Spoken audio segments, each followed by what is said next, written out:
ॐ नारायणः परो व्यक्तात् अण्डमव्यक्तसम्भवम् अण्डस्यान्तस्त्विमे लोकाः सप्तद्वीपा च मेदिनी। ॐ शान्ति शान्ति शान्तिः। 4వ అధ్యాయం.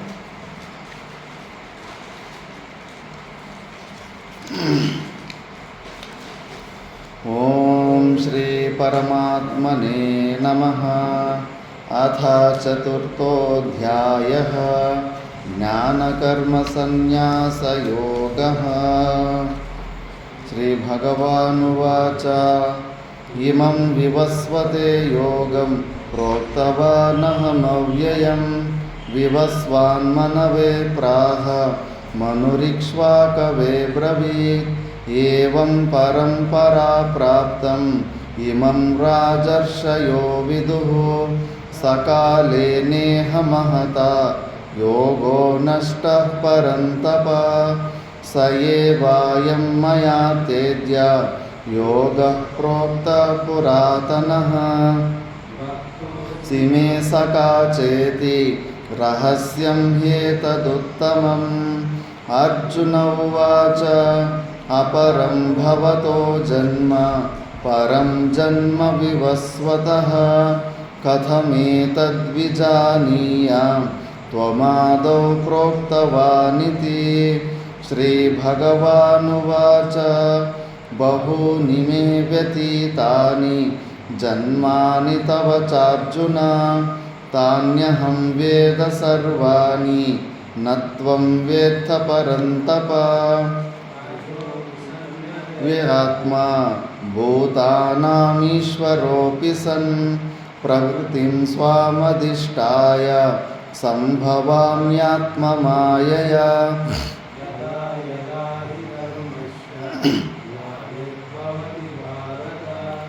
అభ్యుత్థానమధర్మస్య తదాత్మానం సృజామ్యహం. పరిత్రాణాయ సాధూనాం వినాశాయ చ దుష్కృతాం. ధర్మ సంస్థాపనార్థాయ సంభవామి యుగే యుగే. జన్మ కర్మ చ మే దివ్యం ఏవం యో వేత్తి తత్వతః. త్యక్త్వా దేహం పునర్జన్మ నైతి మామేతి సోర్జున. వీతరాగభయక్రోధ మన్మయా మాముపాశ్రితాః. బహవో జ్ఞానతపసా పూతా మద్భావమాగతాః. ఏ యథా మాం ప్రపద్యంతే తాంస్తథైవ భజామ్యహం. మమ వర్త్మానువర్తంతే మనుష్యాః పార్థ సర్వశః.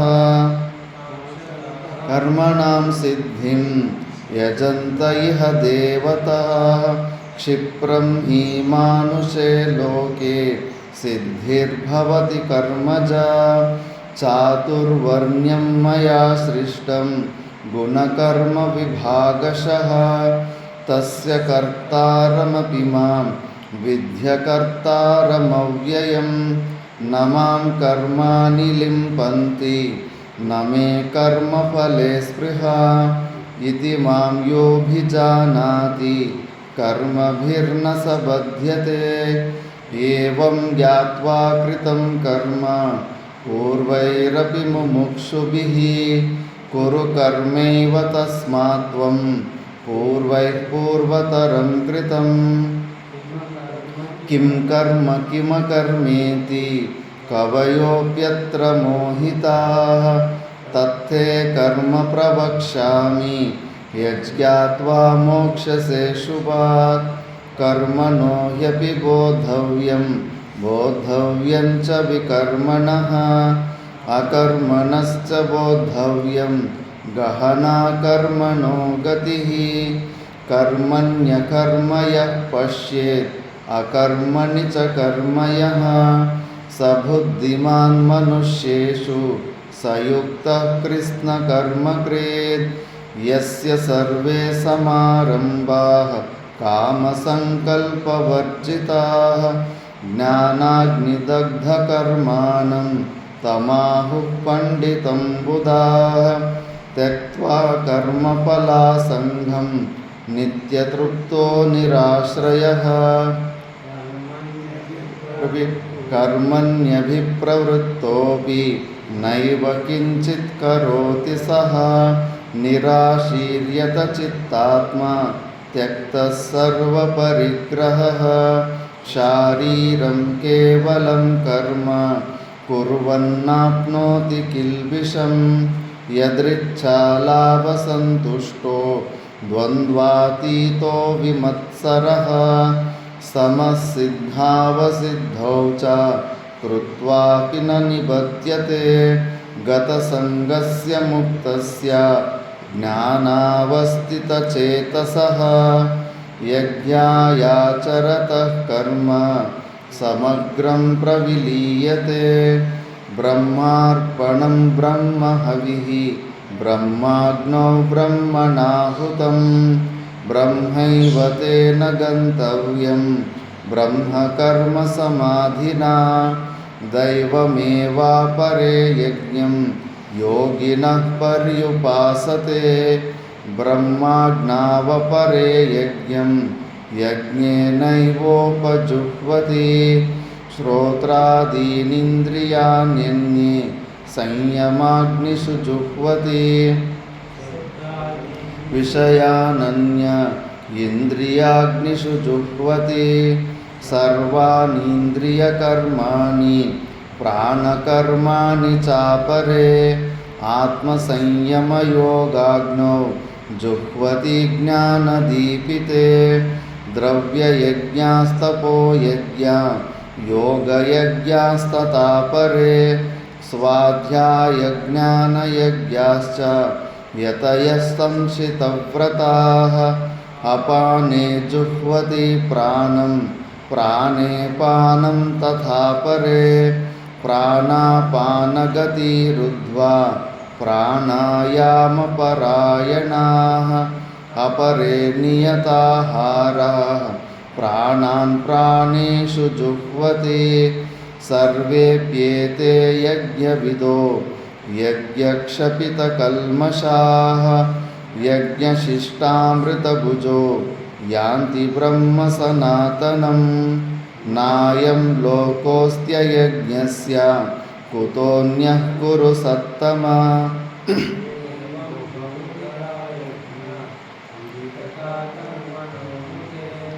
कर्मजान् विद्धितान् सर्वान् एवं ज्ञात्वा विमोक्ष्यसे श्रेयान् द्रव्यमयाद्यज्ञात् ज्ञानयज्ञः परन्तप सर्वं कर्माखिलं पार्थ ज्ञाने परिसमाप्यते तद्विद्धि प्रणिपातेन परिप्रश्नेन सेवया उपदेक्ष्यन्ति ते ज्ञानं ज्ञानिनस्तत्त्वदर्शिनः यज्ञात्वा न पुनर्मोहम् एवं यास्यसि पाण्डव येन भूतान्यशेषेण द्रक्ष्यस्यात्मन्यथो मयि अपि चेदसि पापेभ्यः सर्वेभ्यः पापकृत्तमः सर्वं ज्ञानप्लवेनैव वृजिनं सन्तरिष्यसि यथैदांसि समिद्धोऽग्निर्भस्मसात् कुरुतेऽर्जुन ज्ञानाग्निनः सर्वकर्माणि भस्मसात् कुरुते तथा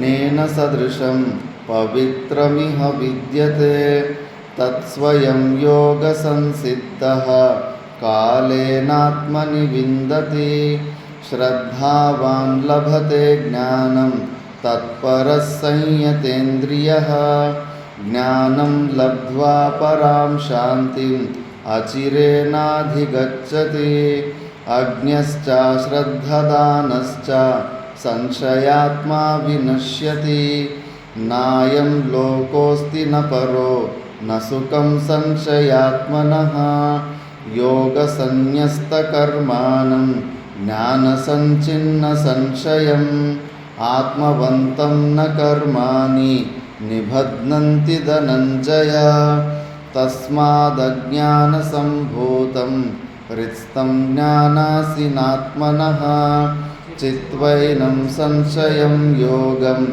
ಆತಿಷ್ಠೋತಿಷ್ಠ ಭಾರತ. ಓಂ ತತ್ಸದಿತಿ ಶ್ರೀಮದ್ಭಗವದ್ಗೀತಾಸು ಉಪನಿಷತ್ಸು ಬ್ರಹ್ಮವಿದ್ಯಾಯಾಂ ಯೋಗಶಾಸ್ತ್ರೇ ಶ್ರೀಕೃಷ್ಣಾರ್ಜುನ ಸಂವಾದೆ ಜ್ಞಾನಕರ್ಮಸನ್ಯಾಸಯೋಗೋ ನಾಮ ಚತುರ್ಥೋಧ್ಯಾಯಃ.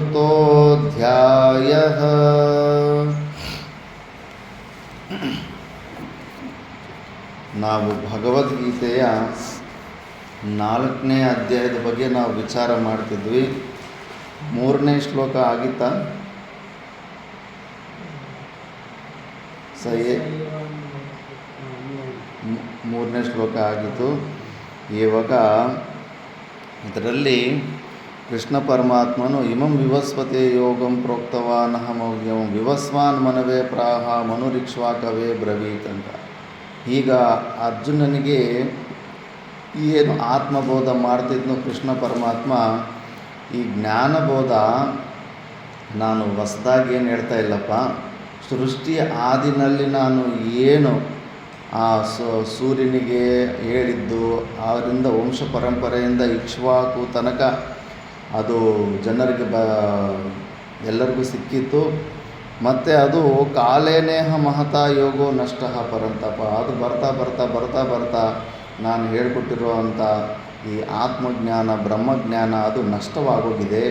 ಅದಕ್ಕೆ ನಾನು ಅಂಥ ಒಂದು ಶ್ರೇಷ್ಠವಾದಂಥ ಮುಂಚೆ ಹೇಳಿರೋವಂಥ ಬ್ರಹ್ಮಜ್ಞಾನವನ್ನೇ ಮತ್ತೆ ನಿನಗೆ ಹೇಳ್ತಾ ಇದ್ದೀನಿ. ನಿನಗೆ ಯಾಕೆ ಹೇಳ್ತಾ ಇದ್ದೀನಿ ಅಂದರೆ, ನೀನು ನನಗೆ ಭಕ್ತನೂ ನನಗೆ ಸಖನೂ, ಅಂದರೆ ನೀನು ನನ್ನ ಪ್ರೀತಿಯನ್ನು ಹೆಚ್ಚು ಮಾಡೋನು. ಅದಕ್ಕೆ ಶ್ರದ್ಧಾವಾನ್ ಲಭತೆ ಜ್ಞಾನ, ನಿನಗೆ ನನ್ನ ಮೇಲೆ ಶ್ರದ್ಧೆ ಇದೆ ಅಲ್ಲ, ಅದಕ್ಕೆ ನಾನು ನಿನಗೆ ಹೇಳ್ತಾ ಇದ್ದೀನಿ ಅಂತ 3 ಶ್ಲೋಕದಲ್ಲಿ ಹೇಳ್ತಾನೆ.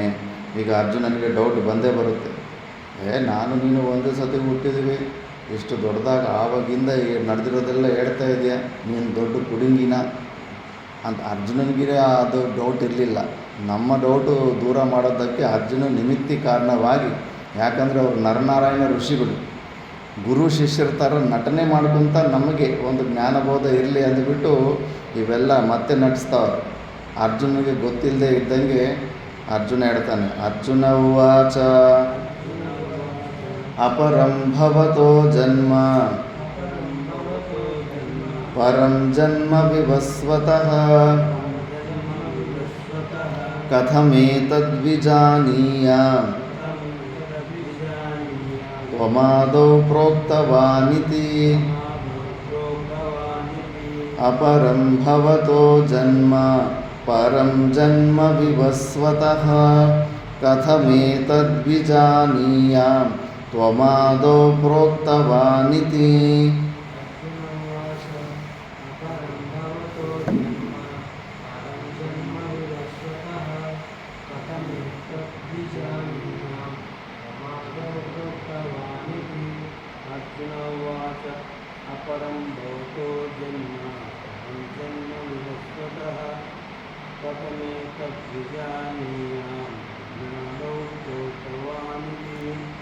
నారాయణ చైతన్య చెప్పగలవా శ్లోకం?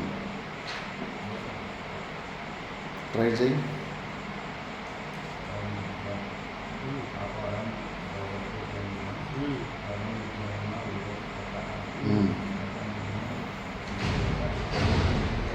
విజానీయాం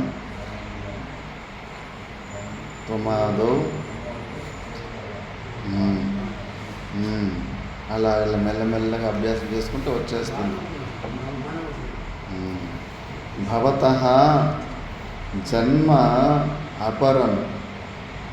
ಅರ್ಜುನ, ನೀನೀಗೇನು ಜನ್ಮ ತಗೊಂಡಿದೀಯಾ ಅದಕ್ಕೂ ಮುಂಚೆ ವಿವಸ್ವತಃ ಜನ್ಮ ಪರಂ.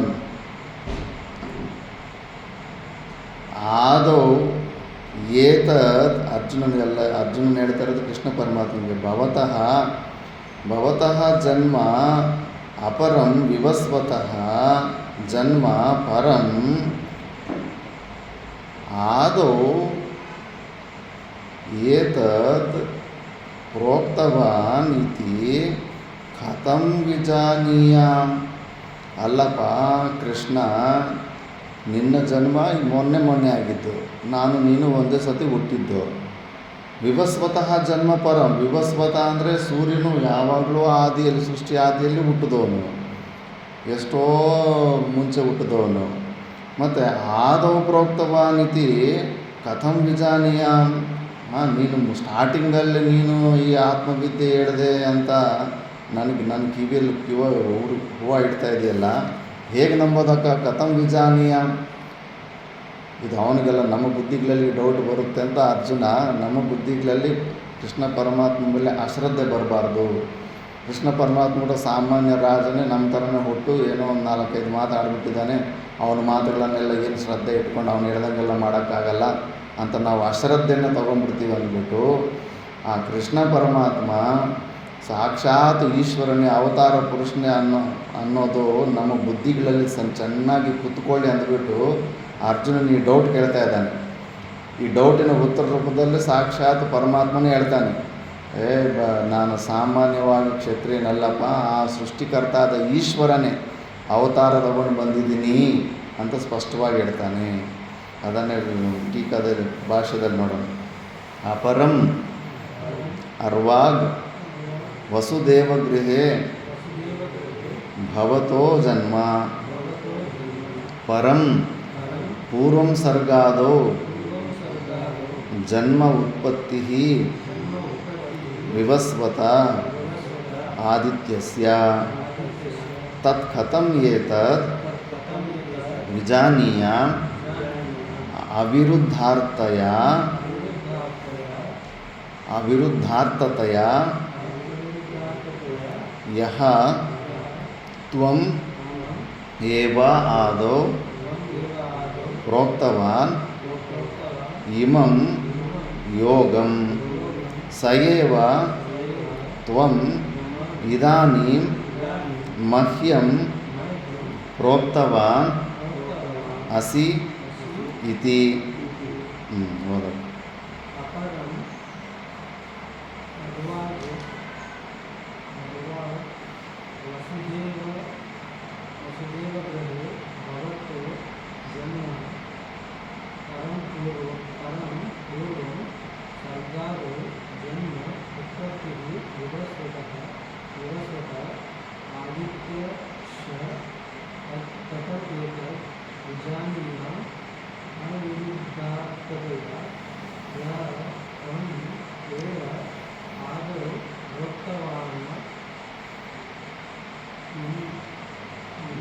ಇಮಂ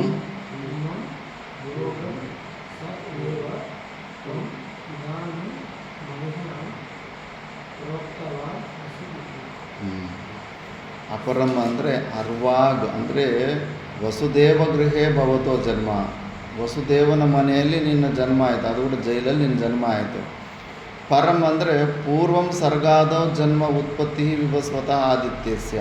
ಸೂರ್ಯನದು ಸರ್ಗಾದಿ ಅಂದರೆ, ಸರ್ಗ ಅಂದರೆ ಸ್ವರ್ಗ ಅಲ್ಲ, ಮೇಲ್ಗಡೆ ಇರೋ ಸ್ವರ್ಗ ಅಲ್ಲ. ಮೇಲ್ಗಡೆ ಇರೋ ಸ್ವರ್ಗಕ್ಕೆ ಕೆಳಗಡೆ ವಕಾರ ಇರುತ್ತೆ. ಇಲ್ಲಿ ಕೇವಲ ಸರ್ಗ, ಕೆಳಗಡೆ ವಕಾರ ಇರಲಿದೆ. ಸರ್ಗಾದಿ ಅಂದರೆ ಸೃಷ್ಟಿ, ಸರ್ಗ ಅಂದರೆ ಸೃಷ್ಟಿ, ಸರ್ಗಸ್ಥಿತಿ ಪ್ರಳಯ ಅಂತಾರೆ. ಸರ್ಗಾದೋ ಅಂದರೆ ಸೃಷ್ಟಿಯ ಆದಿನಲ್ಲಿ ಸೂರ್ಯನ ಉತ್ಪತ್ತಿ ಆಗಿತ್ತು. ಅದಕ್ಕೆ ತತ್ ಕಥಂ ಏತದ್ ವಿಜಾನೀಯಂ. ಏನು ಹೇಳ್ಕೋಬೇಕು ನೀನು? ನಾನು ಸ್ಟಾರ್ಟಿಂಗಲ್ಲಿ ಹೇಳ್ದೆ ಅಂತ ಬುಡ್ಬುಡಿಕೆ ಹೊಡಿತಾ ಇದೆಯಲ್ಲ. ಅವಿರುದ್ಧಾರ್ಥತೆಯ ಯಹ ತ್ವಂ ಏವ ಆದೋ ಪ್ರೋಕ್ತವಾನಿತಿ, ನೀನೇ ಆದಿನಲ್ಲಿ ಹೇಳಿದ್ದು ಅಂತ ಹೇಳ್ತಾ ಇದೆಯಲ್ಲ. ಸಯೇವ ತ್ವಂ ಇದಾನಿ ಮಹ್ಯ ಪ್ರೋಕ್ತವನಸೀತಿ.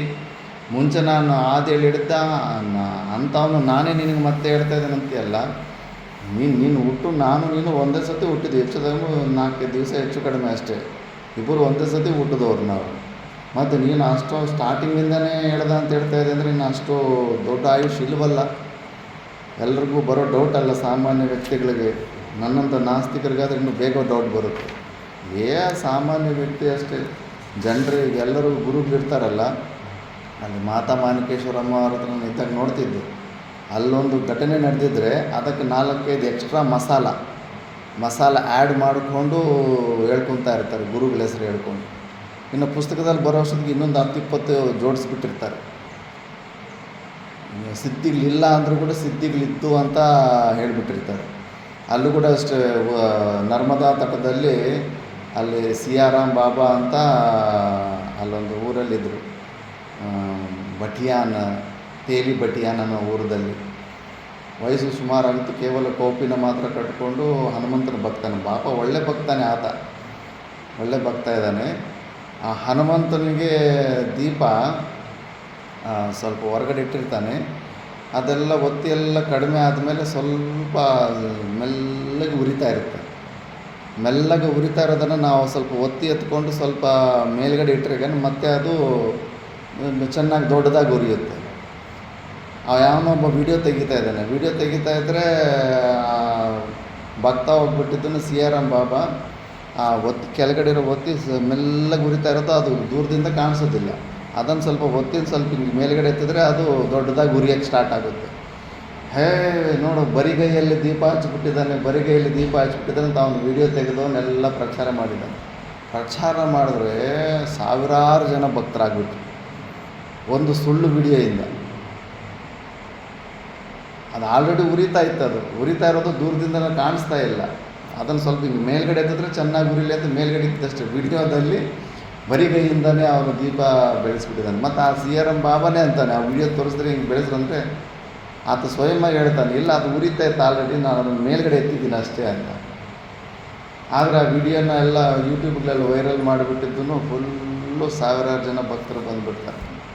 ಇದು ಜನರ ಒಂದು ವೀಕ್ ಮೆಂಟಾಲಿಟಿ. ಏನಂದರೆ ಒಂದು ಚೂರು ಮಹಿಮೆಯಲ್ಲಿ ಕಾಣಿಸ್ಬಿಟ್ರೆಗನ ಅಲ್ಲಿ ಸಾಷ್ಟಾಂಗ ಪ್ರಣಾಮ ಆಗಿಬಿಡ್ತಾರೆ. ಅದು ವಾಸ್ತವಿಕ ಒಂದು ನಡೆದಿರುತ್ತೆ, ಎಕ್ಸ್ಟ್ರಾಗಿ ಇನ್ನೊಂದು ಏನಾದರೂ ಮಾಡಿಬಿಟ್ಟಿರ್ತಾರೆ. ಅದಕ್ಕೆ ಪುಸ್ತಕಗಳು ಯಾರಾದರೂ ಹೇಳೋ ಕಥೆಗಳು, ಸ್ಟೋರಿಗಳು ಫಸ್ಟ್ ಅನುಮಾನ ಪಡು. ಫಸ್ಟು ನಂಬೋದಲ್ಲ, ಫಸ್ಟು ಅನುಮಾನ ಪಡು. ನೀನು ಸೇಫ್ಟಿಯಲ್ಲಿರ್ತೀಯ. ಕಣ್ಣು ಮುಚ್ಚಿಕೊಂಡು ಅಂಧವಿಶ್ವಾಸದಿಂದ ನಂಬಿದೆಯಾ, ಜೀವನ ಹಾಳಾಗ್ಬಿಡುತ್ತೆ. ಅದಕ್ಕೆ ಫಸ್ಟು ವಿಚಾರ ಮಾಡಬೇಕು. ಪುಸ್ತಕ ಯಾರು ಬರೆದಿದ್ದಾನೆ? ಮನುಷ್ಯ, ನಮ್ಮಂಥ ಮನುಷ್ಯ ಬರೆದಿದ್ದಾನೆ. ಅವನು ಬುದ್ಧಿಯಲ್ಲಿ ಏನೇನು ತಿಳ್ಕೊಂಡಿದ್ದಾನೆ ಅದನ್ನು ಮಾತ್ರ ನಾವು ವ್ಯಕ್ತಪಡೋಕ್ಕಾಗುತ್ತೆ. ಅಲ್ಲಿ ವಾಸ್ತವಿಕವಾಗಿ ಇನ್ನೇನೋ ಬೇರೆ ನಡೆದಿರ್ಬೋದು. ಎಷ್ಟೋ ನಡೆದಿನ ಮಾತಾ ಮಾಣಿಕೇಶ್ವರ ಅಲ್ಲಿ ನಡೆದಿರೋದೊಂದು ಮಹಿಮೆ ಆದರೆ ಅದಕ್ಕೆ ಇನ್ನೊಂದು 10-15 ಪ್ಲಸ್ ಪಾಯಿಂಟ್ಗಳು ಹೇಳ್ಕೊಂಡು ಎಕ್ಸ್ಟ್ರಾ ಬರ್ಕೊಂಡ್ಬಿಟ್ಟಿರ್ತಾರೆ. ಅಲ್ಲಿ ಇಲ್ಲಿ ಎಲ್ಲ ಹೇಳ್ಕೊಡ್ತಾರೆ. ಅದಕ್ಕೆ ಈ ಅನುಮಾನಗಳು ಸಾಮಾನ್ಯ ವ್ಯಕ್ತಿಗಳು ಬರೆದಿದ್ದಾರೆ. ಅಂದರೆ ಸ್ಮಾರ್ಥ ಗ್ರಂಥಗಳು, ಸ್ಮೃತಿ ಗ್ರಂಥಗಳಂದರೆ ಫಸ್ಟು ವೇದಕ್ಕೆ ಅನುಕೂಲವಾಗಿದೆಯಲ್ಲ ಅಂತ ನೋಡಬೇಕು. ಇಂಥ ವಿಷಯದಲ್ಲೇ ಸಾಮಾನ್ಯವಾಗಿ ಡೌಟೇ ಬರುತ್ತೆ. ಭಗವದ್ಗೀತೆ ವ್ಯಾಸ ಭಗವಾನರು ಬರೆದಿದ್ದು, ಆತನು ಮನುಷ್ಯನೇ. ಕೃಷ್ಣ ಪರಮಾತ್ಮ ಅವತಾರ ಅಂತ ಈಗ ನಾವು ಅಂತ ಇದ್ದೀವಿ. ಆಗಿನ ಸಮಯದಲ್ಲಿ ಪಕ್ಕದ ಮನೆಯಲ್ಲಿ ಹುಟ್ಟಿದ್ದು ಆತನ ಅವತಾರ ಅಂತ ಹೇಳೋಕ್ಕಾಗುತ್ತಾ? ಸಾಮಾನ್ಯ ವ್ಯಕ್ತಿ ಅಂತ. ಶಿವಾಜಿ ಮಹಾರಾಜ ಆವಾಗ ಸಾಮಾನ್ಯ ವ್ಯಕ್ತಿಯಾಗಿದ್ದ. ಇವಾಗ ವಿಗ್ರಹಗಳು, ಇನ್ನು ಸ್ವಲ್ಪ ದಿವಸ ಹೋದರೆ ಗುಡಿಗಳು, ಇನ್ನು ಸ್ವಲ್ಪ ದಿವಸ ಹೋದರೆ ಕಲ್ಕಿ ಅವತಾರ ಶಿವಾಜಿ ಮಹಾರಾಜ ಅಂತ ಹಿಂಗೆಲ್ಲ ಬೆಳೀತಾ ಹೋಗ್ತಾ ಇರುತ್ತೆ. ಅಲ್ಲಿ ನಡೆದಿರೋದೊಂದಾದ್ರೆಗನ ಪ್ರಚಾರ ಒಂಥರ ಆಗ್ತಾ ಇರುತ್ತೆ. ಆದ್ದರಿಂದ ನಾವು ವಿಚಾರ ಮಾಡಬೇಕಾಗುತ್ತೆ. ಆ ಡೌಟ್ ಎಲ್ಲರಿಗೂ ಇರುತ್ತೆ. ಕೃಷ್ಣನ ಮಾತು ಯಾಕೆ ನಂಬಬೇಕು? ಆತನು ಸಾಮಾನ್ಯ ವ್ಯಕ್ತಿ ಅಲ್ಲ, ನಾವು ಹುಡ್ದಂಗೆ ಹುಟ್ಟಿದಾನಲ್ಲ. ಆ ಡೌಟ್ ಸ್ವಯಂವಾಗಿ ಕೃಷ್ಣ ಪರಮಾತ್ಮನೇ ತೆಗೆದಾಕ್ಬಿಡ್ತಾ ಇದ್ದಾನೆ. ಇವ್ರು ನೋಡು, ಕ್ವಶನ್ ಆನ್ಸರು ಪದ್ಧತಿಯಲ್ಲಿ ಅವ್ರ ಸಲುವಾಗಲ್ಲ ಇದೆಲ್ಲ ಮಾಡಿರೋದು. ನಮ್ಮಂಥವ್ರಿಗೆ ಅಶ್ರದ್ಧೆ ಇರುತ್ತೆ ಇಂಥ ವಿಷಯದಲ್ಲಿ ಅಂದ್ಬಿಟ್ಟು ಕೃಷ್ಣ ಪರಮಾತ್ಮ ಸಾಕ್ಷಾತ್ ಅವತಾರ ಪುರುಷನೇ ಅನ್ನೋದು ಇಲ್ಲಿ ಸ್ಪಷ್ಟವಾಗಿ ಅದನ್ನು ವ್ಯಕ್ತ ಮಾಡ್ತಾರೆ. ಯಾ ವಾಸುದೇವೇ ಅನೀಶ್ವರ ಸರ್ವಜ್ಞಾಶಂಕ ಅನೀಶ್ವರ ಅಸರ್ವಜ್ಞಾಶಂಕ ಅಸರ್ವಜ್ಞ ಶಂಕ ಮೂರ್ಖಾಣಾಂ ತಾಂ ಪರಿಹರನ್ ಶ್ರೀ ಭಗವಾನುವಾಚ ಯಥರ್ಥೋ ಹಿ ಅರ್ಜುನಸ್ಯ. ನೋಡಿ, ಯಾವ ವಾಸುದೇವನಲ್ಲಿ ಅನೀಶ್ವರನು, ಅವನು ಈಶ್ವರನಲ್ಲ, ಅಸರ್ವಜ್ಞನು ಅಂದರೆ ಅವನು ಎಲ್ಲವನ್ನೂ ತಿಳಿದವನಲ್ಲ, ಸಾಮಾನ್ಯ ವ್ಯಕ್ತಿ ಅಂತ ಶಂಕ ಇರೋವಂಥ ಮೂರ್ಖಾನಂ ಅಂತ ಮೂರ್ಖರ ಸಲುವಾಗಿ, ತಾಂ ಪರಿಹರನ್ ಅಂತ ಮೂರ್ಖರಿಗೆ ಸಮಾಧಾನ ಹೇಳೋದಕ್ಕೆ ಶ್ರೀ ಭಗವಾನ್ ಉವಾಚ ಯಥರ್ಥೋ ಹಿ ಅರ್ಜುನಸ್ಯ ಅಂತ. ಅದಕ್ಕೆ ಭಗವಂತ ಸ್ವಯಂವಾಗಿ ತನ್ನ ವಿಷಯಗಳಲ್ಲಿ ಹೇಳ್ತಾ ಇದ್ದಾನೆ. ಬಹೂನಿ ಮೇ ವ್ಯತೀತಾನಿ ಜನ್ಮಾನಿ ತವ ಚಾರ್ಜುನ ತಾನ್ಯಹಂ ವೇದ ಸರ್ವಾಣಿ ನ ತ್ವಂ ವೇತ್ತ ಪರಂತಪ ಬಹೂನಿ ಮೇ ವ್ಯಥೀತಾನಿ ಜನ್ಮಾನಿ ತವ ಚಾರ್ಜುನ ತಾನ್ಯಹಂ ವೇದ ಸರ್ವಾಣಿ ನ ತ್ವಂ ವೇತ್ತ ಪರಂತಪ.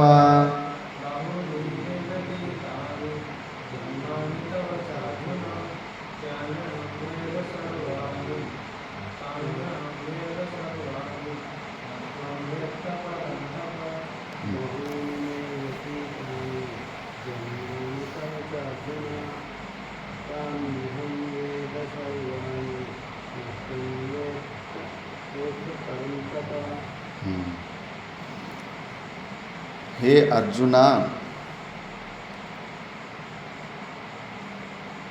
मैं च तव बहूनि जन्मानि व्यतीतानि. ಫಸ್ಟ್ ಕೆಳಗಡೆ ಲೈನಲ್ಲಿ ಪರಂತಪ ಇದೆಲ್ಲ ಪರಂತಪ. ಹೇ ಪರಂತಪ ಅರ್ಜುನ, ಮೇ ಚ ತವ ಬಹೂನಿ ಜನ್ಮಾನಿ ವ್ಯತೀತಾನಿ ತಾನಿ ಸರ್ವಾಣಿ ತ್ವಂ ನ ವೇತ್ತ ಅಹಂ ವೇದ.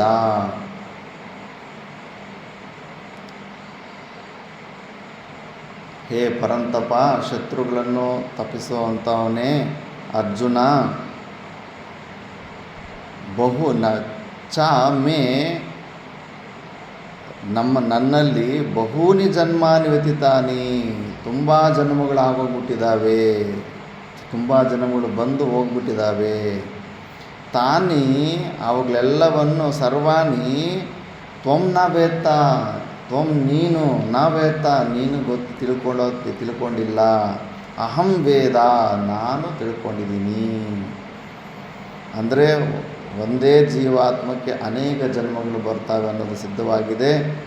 ಕೃಷ್ಣ ಪರಮಾತ್ಮನು ಸರ್ವಜ್ಞನು. ಆ ಯೋಗಿಗೆ ಏನು ಕೆಪಾಸಿಟಿ ಇರುತ್ತೋ, ರಮಣ ಮಹರ್ಷಿ ಇಲ್ಲಿ ಕೂತ್ಕೊಂಡಿದ್ದರೆ ಯಾರೋ ಫ್ರಾನ್ಸಿಂದಾನೆ ಯಾವುದೋ ವಿದೇಶದಿಂದ ಬಂದರೆ ಅವನು 15 ದಿವಸದ ಹಿಂದ್ಗಡೆ ಆ ಬೀಚಲ್ಲಿ ಕೂತ್ಕೊಂಡು ಭಾರತ ದೇಶಕ್ಕೆ ಬರೋದಕ್ಕೆ ಪ್ಲ್ಯಾನ್ ಹಾಕ್ಕೊತಾ ಇದ್ದಿದ್ದನ್ನೆಲ್ಲ ಇಲ್ಲಿ ಹೇಳ್ಬಿಡ್ತಾನೆ ಬಂದ ಮೇಲೆ. ನೀನು ಆವತ್ತು ಆ ದಿವಸದಲ್ಲಿ ಬೀಚಲ್ಲಿ ಕೂತ್ಕೊಂಡು ಹಿಂಗೆಲ್ಲ ಬರಬೇಕಂತೆಲ್ಲ ಪ್ಲ್ಯಾನ್ ಹಾಕ್ಕೊತಾ ಇದ್ದೆಲ್ಲ ಆ ಮರದ ಕೆಳಗಡೆ ಅಂತ. ಅಂಥ ಸ್ಥಿತಿಯಲ್ಲಿರ್ತಾರೆ. ಆದ್ದರಿಂದ ಅಂಥ ಸ್ಥಿತಿಯಲ್ಲಿರೋರಿಗೆ ನಮ್ಮ ಪೂರ್ವ ಜನ್ಮಗಳು, ನೆಕ್ಸ್ಟ್ ಬರೋ ಭವಿಷ್ಯ ಜನ್ಮಗಳು ಎಲ್ಲದರ ಬಗ್ಗೆಯೂ ಅವ್ರಿಗೆ ಐಡಿಯಾ ಇರುತ್ತೆ. ಆದ್ದರಿಂದ ಅಂಥ ಸರ್ವಜ್ಞ ಸ್ವರೂಪನಾದಂಥ ಪರಮೇಶ್ವರನು ಅನ್ನೋದು ಇಲ್ಲಿ ಸಿದ್ಧವಾಗುತ್ತೆ. ಆದರೆ ಅರ್ಜುನನು ಅಜ್ಞಾನ ಆವರಣ ಇದೆ, ಅದಕ್ಕೆ ಅವನು ಪೂರ್ವಜನ್ಮ ತಿಳ್ಕೊಳ್ಳೋದಕ್ಕೆ ಆಗ್ತಾಯಿಲ್ಲ. ಪೂರ್ವಜನ್ಮಗಳು ತಿಳ್ಕೊಳ್ಳೋದು ಅದಕ್ಕೇನು ಜೀವನ್ಮುಕ್ತ ಪುರುಷನೇ ಆಗಬೇಕಾಗಿಲ್ಲ, ಸಿದ್ಧಿಗಳಿಂದ ಕೂಡ ತಿಳ್ಕೊತಾರೆ ಕೆಲವರು. ಒಂದು ನಾಡಿ ಇರುತ್ತೆ, ಆ ನಾಡಿಯನ್ನು ಸ್ವಲ್ಪ ಅಭ್ಯಾಸ ಮಾಡ್ಕೊಂಡು ಓಪನ್ ಮಾಡಿಬಿಟ್ರೆ ಪೂರ್ವಜನ್ಮಗಳೆಲ್ಲ ಗೊತ್ತಾಗ್ಬಿಡುತ್ತೆ. ಶ್ರೀಶೈಲದಲ್ಲಿ ನಿಜವಾದ ಜ್ಯೋತಿರ್ಲಿಂಗ ಮುಂಚೆ ಇದ್ದಾಗ ಈ ಹಣೆಯನ್ನು ಆ ಶಿವಲಿಂಗಕ್ಕೆ ಹಿಂಗೆ ಟಚ್ ಮಾಡಿದ್ರೆ ಪೂರ್ವಜನ್ಮಗಳೆಲ್ಲ ಗೊತ್ತಾಗ್ತಾ ಇತ್ತಂತೆ. ಅದಕ್ಕೆ ನಿಮಗೆ ಗುಡಿ ಮೇಲ್ಗಡೆ ಭಕ್ತನು ತಲೆಯನ್ನು ಶಿವಲಿಂಗಕ್ಕೆ ಹಿಂಗೆ ಟಚ್ ಮಾಡೋ ಅಂಥದ್ದು ಕೆತ್ತನೆಗಳಿರ್ತವೆ. ಬಟ್ ಈಗಿರೋದು ಅದು ಒರಿಜಿನಲ್ಲು ಜ್ಯೋತಿರ್ಲಿಂಗ ಅಲ್ಲ. ಅದ್ರ ಕೆಳಗಡೆ ಮಾತಾ ಮಾಣಿಕೇಶ್ವರ ಅಂತಿದ್ದು ಒಂದು 10-12 ಕಿಲೋಮೀಟ್ರು ಸೊರಂಗ ಥರ ಇದೆ ಅಂತೆ. ಯಾವುದು ದೊಡ್ಡ ಚೆರುವು ಅಂತ ಒಂದು ಕೆರೆ ಬರುತ್ತೆ, ಹೆಚ್ಚು ಕಡಿಮೆ ಆ ಕೆರೆ ಕೆಳಗಡೆ ನಿಜವಾದ ಜ್ಯೋತಿರ್ಲಿಂಗ ಇದೆ ಅಂತ. ಅಲ್ಲಿ ಕೈಲಾಸ ಪೊಲೀಸರು ಇರ್ತಾರಂತೆ, ನಂದಿ ಶೃಂಗಿಯರೆಲ್ಲ. ಮಾತಾಜರ ಸೊರಂಗದಲ್ಲಿ ಹೋಗಿ ಅಲ್ಲಿ ಎಲ್ಲ ಶಿವನ ಜೊತೆ ಸಗುಣ ಸಾಕಾರ ರೂಪದ ಈಶ್ವರ ಜೊತೆ ಮಾತುಕತೆ ಎಲ್ಲ ನಡೆದಿದೆ. ಹಿಮಾಲಯ ನಂತರ ಶಿವನಂದನಂತೆ. ಶ್ರೀಶೈಲ ಅಂದ್ರೂ ತುಂಬ ಇಷ್ಟ ಅಂತೆ ಶಿವನಿಗೆ ಹೆಚ್ಚು, ಅದಕ್ಕೆ ಅಲ್ಲಿರ್ತಾನಂತೆ ಹಿಮಾಲಯ ನಂತರ. ಅದರಲ್ಲಿ ಯಾರಿಗೂ ಗೊತ್ತು ರಹಸ್ಯಗಳು. ನಮಗೆ ಬರೀ ಈ ಮನುಷ್ಯ ದೃಷ್ಟಿ ಇರ್ತದೆ, ದಿವ್ಯ ದೃಷ್ಟಿ ಇಲ್ಲವಲ್ಲ. ದಿವ್ಯ ದೃಷ್ಟಿ ಇದ್ದರೆ ಎಲ್ಲ ಪ್ರೇತಾತ್ಮಗಳು, ದೇವತೆಗಳು ಎಲ್ಲನೂ ನೋಡ್ಬೋದು. ಅಂಥ ಯೋಗಿಗಳಿಗೆ ಎಲ್ಲ ಕಾಣಿಸ್ತಾ ಇರುತ್ತೆ.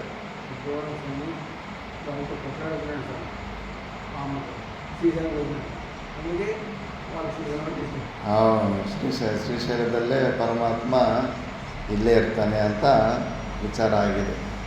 ಆದ್ದರಿಂದ ಯೋಗಿಗಳಿಗೆ ಗೊತ್ತಾಗುತ್ತೆ ಪೂರ್ವ ಜನ್ಮಗಳು, ನೆಕ್ಸ್ಟ್ ಜನ್ಮಗಳು ಅವೆಲ್ಲ ಕೂಡ. ಆದ್ದರಿಂದ ಕೃಷ್ಣ ಪರಮಾತ್ಮ ಹೇಳ್ತಾ ಇದ್ದಾನೆ, ಅರ್ಜುನ, ನಾವು ಎಷ್ಟೋ ಜನ್ಮಗಳು ನನ್ನಲ್ಲಿ ವ್ಯತೀತವಾಗಿದೆ, ನೀನು ಅವುಗಳನ್ನು ಯಾವನ್ನೂ ತಿಳಿದಿಲ್ಲ, ನಾನು ಎಲ್ಲವನ್ನೂ ತಿಳಿದಿದ್ದೀನಿ. ಅಹಂ ವೇದ ಅಂದ್ಬಿಟ್ಟು. ಸ್ವಲ್ಪ ಭಾಷ್ಯ ನೋಡೋಣ. ಬಹೂನಿ ಮೇ ಮಮ ವ್ಯತೀತಾನಿ ಅತಿಕ್ರಾಂತಾನಿ ಜನ್ಮಾನಿ ತವ ಚ ಹೇ ಅರ್ಜುನ ತಾನಿ ಅಹಂ ವೇದ ಜಾನೆ ಸರ್ವಾಣಿ ನತ್ವಂ ವೇತ್ತ ಜಾನೀಷೆ ಧರ್ಮಾಧರ್ಮಾದಿ ಪ್ರತಿಬದ್ಧ ಜ್ಞಾನಶಕ್ತಿತ್ವಾತ್ ಅಹಂ ಪುನಃ ನಿತ್ಯಶುದ್ಧಬುದ್ಧ ಮುಕ್ತಸ್ವಭಾವತ್ವಾತ್ ಅನಾವರಣಜ್ಞಾನಶಕ್ತಿ ಇತಿ ವೇದ ಅಹಂ ಯೇ ಪರಂತಪ. నువ్వు చదువు.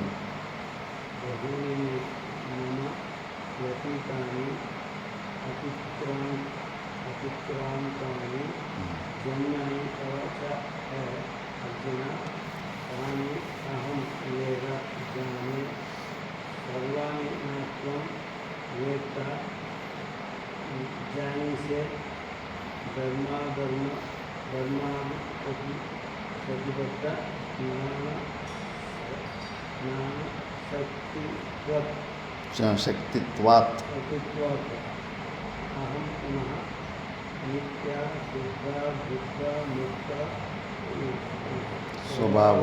ಸ್ವಭಾವತ್ವಾತ್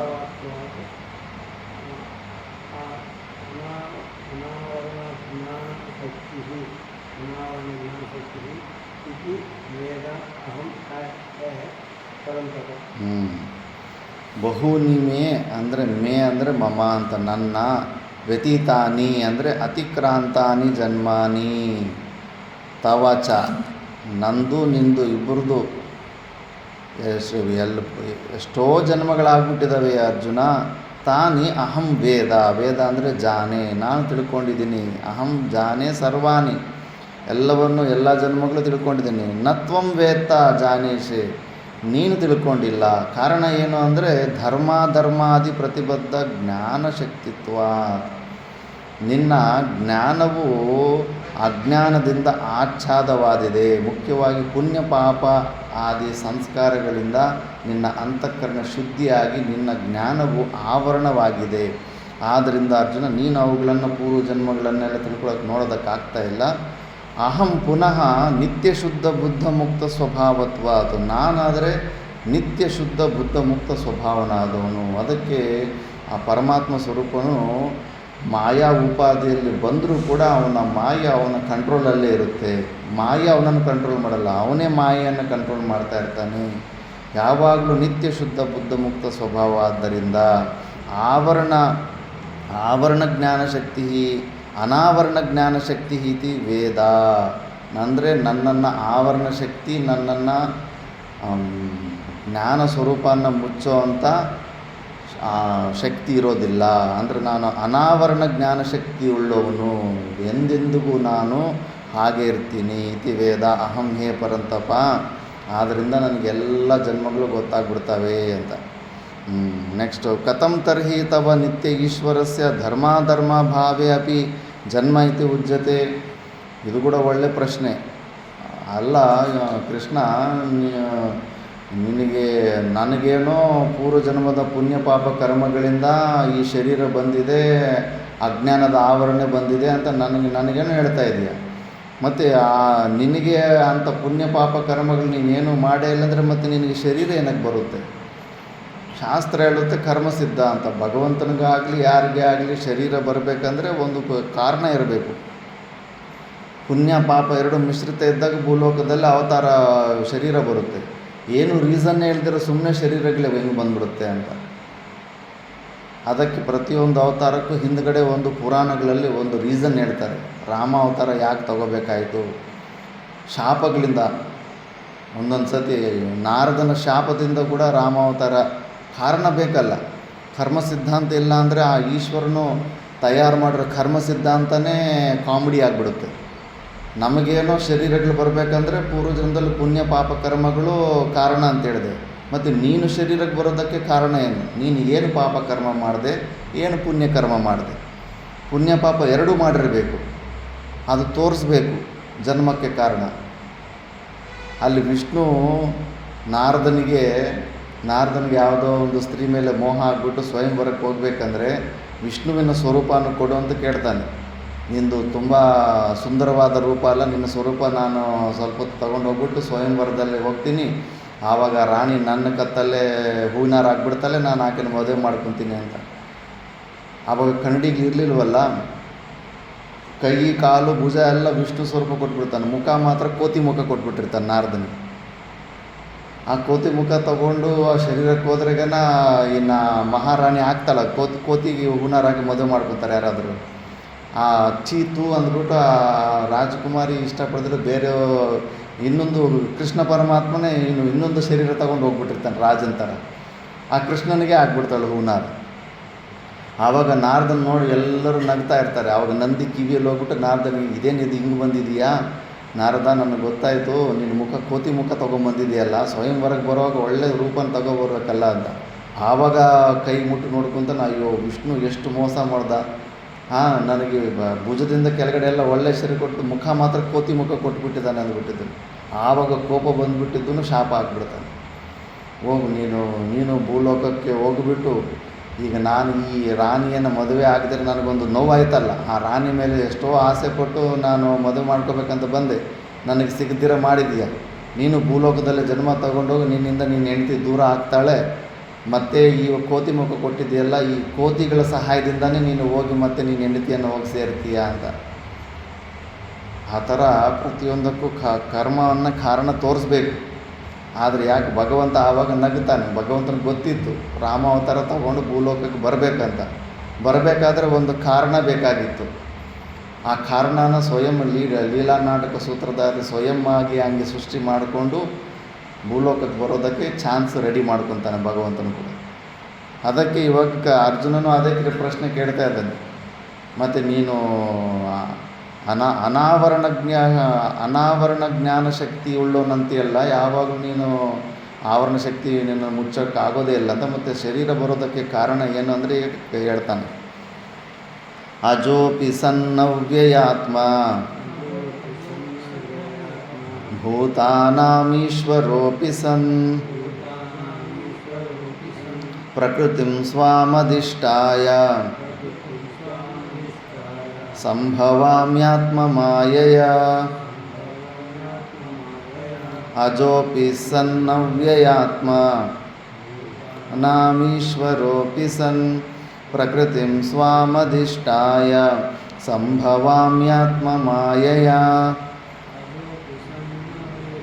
ಅಜೋಪಿ ಸನ್ ನವ್ಯಯಾತ್ಮ.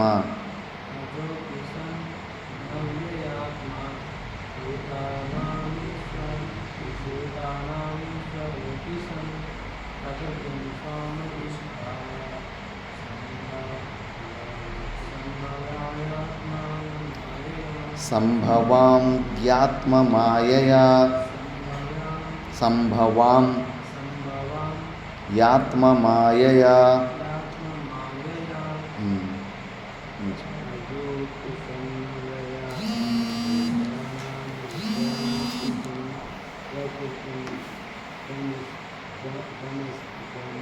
ಸ್ವಾಮಧಿಷ್ಠಾಯ.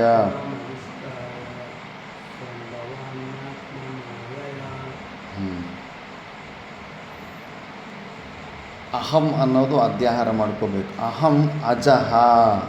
ಅಜಹ ಅಂದರೆ ನಾನು ಜನ್ಮರಹಿತನು. ಜನ್ಮ ಯಾವುದಕ್ಕೆ ಜನ್ಮ ಇರೋದಿಲ್ಲ ಅದನ್ನು ಅಜಹ ಅಂತಾರೆ. ಅಂದರೆ ನಾನು ಅಜಹ ಅಂದರೆ ನಾನು ನಿತ್ಯನು. ಅವ್ಯಯಾತ್ಮ, ನಾಶವಿಲ್ಲದೇ ಇರುವಂಥ ಆತ್ಮಸ್ವರೂಪನು. ಆದರೂ ಸನ್, ನಾನು ನಿತ್ಯನಾಗಿದ್ದು ನಾಶರಹಿತನಾಗಿದ್ದು ಕೂಡ ಭೂತಾನ ಈಶ್ವರಃ ಸನ್ ಅಪಿ ಸ್ವಾಂ ಪ್ರಕೃತಿಂ ಅಧಿಷ್ಠಾಯ ಸಂಭವಾಮಿ ಆತ್ಮಮಾಯೆಯ ಸಂಭವಾಮಿ ಅಂತ. ನಾನು ನಿತ್ಯ ಸ್ವರೂಪನಾಗಿದ್ದು ನಾಶ ಸ್ವರೂಪನಾಗಿದ್ದು ಕೂಡ ಈಶ್ವರನಾಗಿದ್ದು ಕೂಡ ಸ್ವಾಂ ಪ್ರಕೃತಿಂ ಅಧಿಷ್ಠಾಯ ನನ್ನ ಒಂದು ಪ್ರಕೃತಿಯನ್ನು ಅಧಿಷ್ಠಾನದಲ್ಲಿ ಇಟ್ಟುಕೊಂಡು ನನ್ನ ಮಾಯೆಯಿಂದ ಆತ್ಮಮಾಯೆಯ ಸಂಭವಾಮಿ ನನ್ನ ಒಂದು ಆತ್ಮಮಾಯೆಯಿಂದ ಮತ್ತೆ ನಾನು ಪ್ರಕಟವಾಗ್ತೀನಿ, ಅವತಾರಕ್ಕೆ ಬರ್ತಾ ಇರ್ತೀನಿ. ನಾನು ನಿತ್ಯ ಸ್ವರೂಪನೇ ಆದರೂ ಕೂಡ ಬರ್ತಿರ್ತೀನಿ. ಅದು ಇದ್ರಲ್ಲಿ ನೋಡೋಣ ಭಾಷ್ಯದಲ್ಲಿ.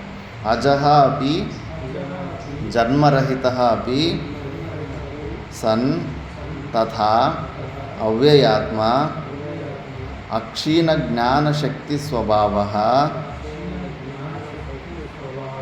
ಅಪಿ ಸನ್ ತಥಾ ಭೂತಾನಾಂ ಬ್ರಹ್ಮಾದಿಸ್ತಂಭಪರ್ಯಂತಾನಾಂ ಈಶ್ವರ ಈಶನಶೀಲಃ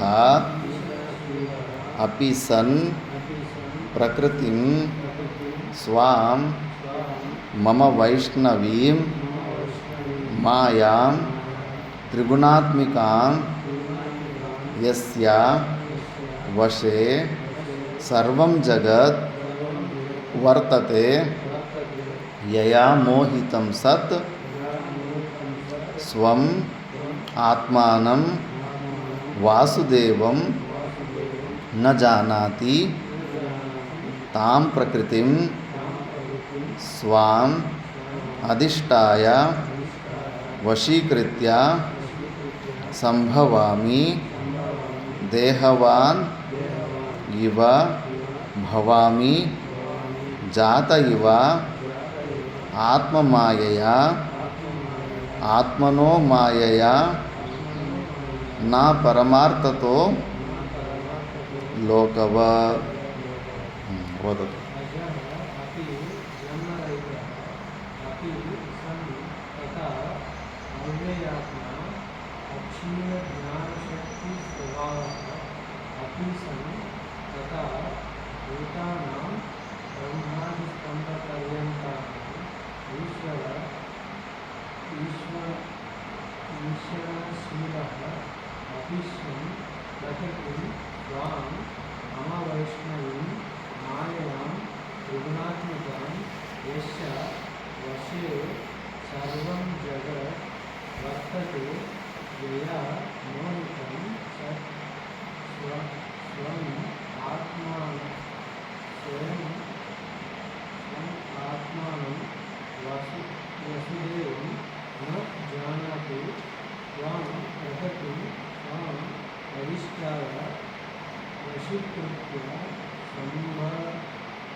ಪರಮಾರ್ಥತೋ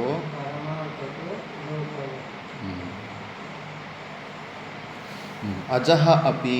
ಅಜಃ ಅಂದರೆ ಜನ್ಮರಹಿತ ಅಪಿ, ಜನ್ಮ ಇಲ್ಲದೆ ಇರೋನಾದರೂ ಕೂಡ ತಥ ಅವ್ಯಯಾತ್ಮ ಅಂದರೆ ಅಕ್ಷೀಣ ಜ್ಞಾನಶಕ್ತಿ ಸ್ವಭಾವ, ನಾಶರಹಿತವಾದದ್ದು ಕ್ಷೀಣವಾಗುವಂಥ ಸ್ವಭಾವದವನಲ್ಲ ನಾನು, ಅಕ್ಷೀಣ ಜ್ಞಾನಶಕ್ತಿ ಸ್ವಭಾವವುಳ್ಳವನಾಗಿದ್ದು ಕೂಡ ಮತ್ತು ಭೂತಾನಾಂ ಅಂದರೆ ಬ್ರಹ್ಮಾದಿ ಸ್ತಂಭ ಪರ್ಯಂತ ನಾನು ಬ್ರಹ್ಮದಿಂದ ಹಿಡಿದು ಇರುವೆ ತನಕ ಈಶೋ ಅವ್ರನ್ನೆಲ್ಲನೂ ಕಂಟ್ರೋಲ್ ಮಾಡುವಂಥ ಈಶನಶೀಲ ಈಶ್ವರ, ಎಲ್ಲವನ್ನು ನಾನೇ ಕಂಟ್ರೋಲ್ ಮಾಡುವಂಥ ನಿಯಮನ ಮಾಡೋನಾದರೂ ಕೂಡ ಪ್ರಕೃತಿಂ ಸ್ವಾಂ ಮಮ ವೈಷ್ಣವೀಂ ಮಾಯಂ ತ್ರಿಗುಣಾತ್ಮಿಕಾಯಾಮ್ ಯಸ್ಯ.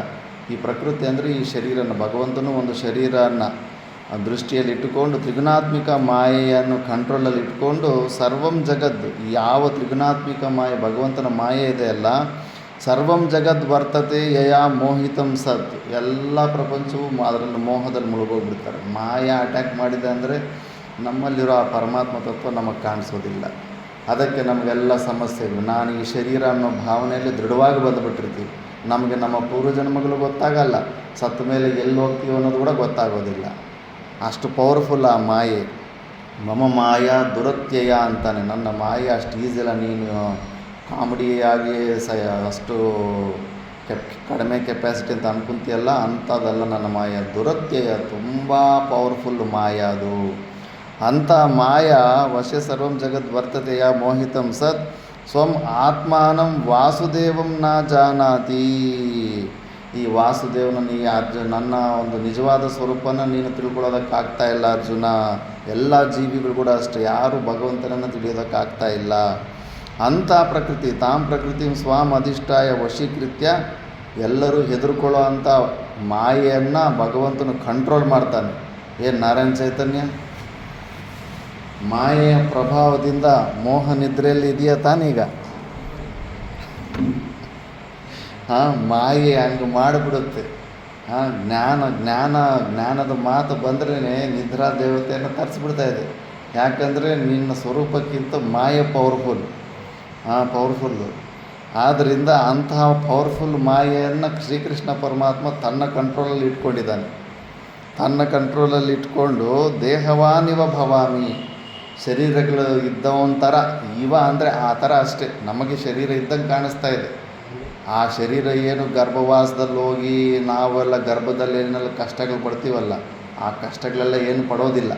ಸುಮ್ಮನೆ ಅಲ್ಲೊಂದು ಸ್ಟ್ರಕ್ಚರ್ ಕಾಣಿಸ್ತಾ ಇರುತ್ತೆ ಅಷ್ಟೇ ನಮಗೆ. ಆ ದೇವಿಕಿ ಜೈಲಲ್ಲಿ ಹೆಂಗೆ ಹುಟ್ಟಿದ್ನೋ ಏನೋ ಗೊತ್ತಿಲ್ಲ, ಸ್ಪೃಹಾನೇ ಇರಲಿಲ್ಲ. ಶ್ರೀಕೃಷ್ಣ ಹುಟ್ಟಿದ ಮೇಲೆ ಗೊತ್ತಾಯಿತು ನೀಟಿಗಿರ್ತಾನೆ ಮಗು. ಹುಟ್ಟಿದ ತಕ್ಷಣ ಮೈ ಮೇಲೆಲ್ಲ ಗಲೀಜು ಅದು ಇದು ಎಲ್ಲ ಇರಬೇಕಲ್ಲ, ಅವೇನೂ ಇರಲಿಲ್ಲ. ಮಾತಾ ಮಾಣಿಕೇಶ್ವರಮ್ಮ ಅವ್ರು ಕೂಡ ಅಷ್ಟೇ, ಅವ್ರ ತಾಯಿಗೆ ಡೆಲಿವರಿ ಆದವಾಗ ಹೋಗಿ ಮನೆಯಲ್ಲಿ ಮತಿ ತಪ್ಪೋಗ್ಬಿಟ್ಟು ಬಿದ್ದೋಗ್ಬಿಟ್ಟಿದ್ದಾರೆ ಅಷ್ಟೇ. ಮತ್ತೆ ನೋಡಿದ್ರೆ ಮಗು ಯಾರು ಡೆಲಿವರಿ ಮಾಡಿದ್ರು ಏನು ತಗೊಂಡ್ರು ನೀಟಿಗೆ ಮೈ ಮೇಲೆ ಒಂದು ಚೂರು ಗಲೀಜಿಲ್ಲ, ನೀಟಿಗಿತ್ತು. ಅಯ್ಯೋ ಯಾರು ಮಾಣಿಕ್ಯ ಥರ ಮೆರೆಸ್ತಾ ಒಂದು ಕದಮ್ಮ ಅಂದ್ಬಿಟ್ಟು ಮಾಣಿಕೇಶ್ವರಿ ಅಂತ ಹೆಸರಿಟ್ಟವ್ರು. ಯಾರು ಡೆಲಿವರಿಗೆ ಬಂದಿದ್ರು ಏನು ಮಾಡಿದ್ರು ಏನೋ, ಅವೆಲ್ಲ ಸುಮ್ಮನೆ ಜನ್ಮ ತಗೊಂಡಂಗೆ ನಮ್ಗೆ ಅನ್ನಿಸ್ತಾ ಇರುತ್ತೆ ಅಷ್ಟೇ ಹೊರತು ಅವ್ರು ಯಾಕಂದರೆ ಗರ್ಭದಲ್ಲಿ ನಮ್ಮ ಥರ ಪಾಪಗಳು ಮಾಡಿಲ್ವಲ್ಲ. ಪಾಪಗಳು ಮಾಡಿರೋರು ಗರ್ಭದಲ್ಲಿ ನರಕನ ಅನುಭವ ಮಾಡ್ತಾರೆ. ಪರಮಾತ್ಮ ಯಾಕೆ ಆ ನರಕಕ್ಕೆ ಅನುಭವ ಮಾಡ್ತಾನೆ? ಅದು ಸುಮ್ಮನೆ ಅಷ್ಟೇ, ಅದು ಲೀಲಾ ಅಷ್ಟೇ. ಲೀಲಾ ಪ್ರಕಾರದಿಂದ ಹಂಗೆಲ್ಲ ಜನ್ಮ ಆಗಿರುತ್ತೆ. ಅದಕ್ಕೆ ದೇಹವಾನಿವ ಭವಾಮಿ ಜಾತ ಇವ, ಹುಟ್ಟಿದೊಂಥರ ಆತ್ಮಮಾಯೆಯ ಆತ್ಮನೋ ಮಾಯೆಯ ನಾ ಪರಮಾರ್ಥತಃ ಲೋಕವತ್. ವಾಸ್ತವವಾಗಿ ಪರಮಾತ್ಮ ದೃಷ್ಟಿಯಲ್ಲಿ ಭಗವಂತನು ಮತ್ತೆ ಜನ್ಮಕ್ಕೆ ಬಂದೇ ಇಲ್ಲ, ಪ್ರಕಟ ಆಗಿದ್ದಾನೆ, ವ್ಯಕ್ತ ಅವ್ಯಕ್ತ ಆಗಿದ್ದಾನೆ ಆ ಥರ ಅಂತ. ತಚ್ಚ ಜನ್ಮ ಕದಾ ಕಿಮರ್ಥಂಚ ಇತಿ ಉಚ್ಯತೆ. ಯಾಕಪ್ಪ ಬರ್ತೀಯ ನೀನು? ಯಾರು ಬಾ ಅಂದ್ರೆ ನಿನಗೆ? ನೀನು ಬಾ ಅಂದ ನಾರಾಯಣ ಚೈತನ್ಯ ಭಗವಂತನ, ನೀನು ಬಾ ಅಂದ ಶರೀರಕ್ಕೆ? ನೀನೇನು ಅಂದಿದ್ದು ಭಗವಂತನ ಶರೀರ ಬಾಪ ನೀನು ಶರೀರ ತಗೋಬಾ ಅಂತ ಅಂದ ನೀನು? ಇಲ್ಲ ತಾನೇ. ನೀನು ಬಾ ಅಂತ ಕರೀಲಿಲ್ಲ ಅಂದರೂ ಕೂಡ ಕೃಷ್ಣ ಪರಮಾತ್ಮ ಕೃಷ್ಣ ಅವತಾರ ಆಗಿದೇ ಇಲ್ಲ, ರಾಮನ ಅವತಾರ ಆಗಿದೇ ಇಲ್ಲ. ಯಾಕಪ್ಪ ಬರ್ತಾನೆ ಭಗವಂತ? ಅವತಾರಕ್ಕೆ ಯಾಕೆ ಬರ್ತಾನೆ? ಅದನ್ನೇ ಹೇಳ್ತಾನೆ ಈಗ. ಯದಾ ಯದಾ ಹಿ ಧರ್ಮಸ್ಯ ಗ್ಲಾನಿರ್ಭವತಿ ಭಾರತ ಅಭ್ಯುತ್ಥಾನಮಧರ್ಮಸ್ಯ ತದಾತ್ಮಾನಂ ಸೃಜಾಮ್ಯಹಂ. ಯದಾ ಯದಾ ಹಿ ಧರ್ಮಸ್ಯ ಗ್ಲಾನಿರ್ಭವತಿ ಭಾರತ ಅಭ್ಯುತ್ಥಾನಮಧರ್ಮಸ್ಯ ತದಾತ್ಮಾನಂ ಸೃಜಾಮ್ಯಹಂ.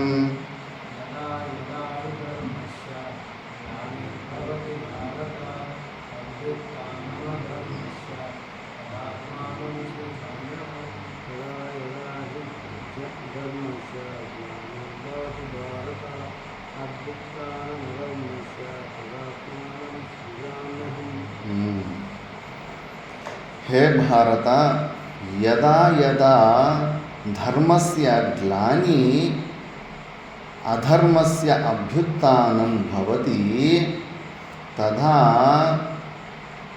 ಅಹಂ ಆತ್ಮಾನಂ ಸೃಜಾಮಿ. ಯಾಕೆ ಬರ್ತಾನೆ ಗೊತ್ತಾ ನಾರಾಯಣ ಚೈತನ್ಯ?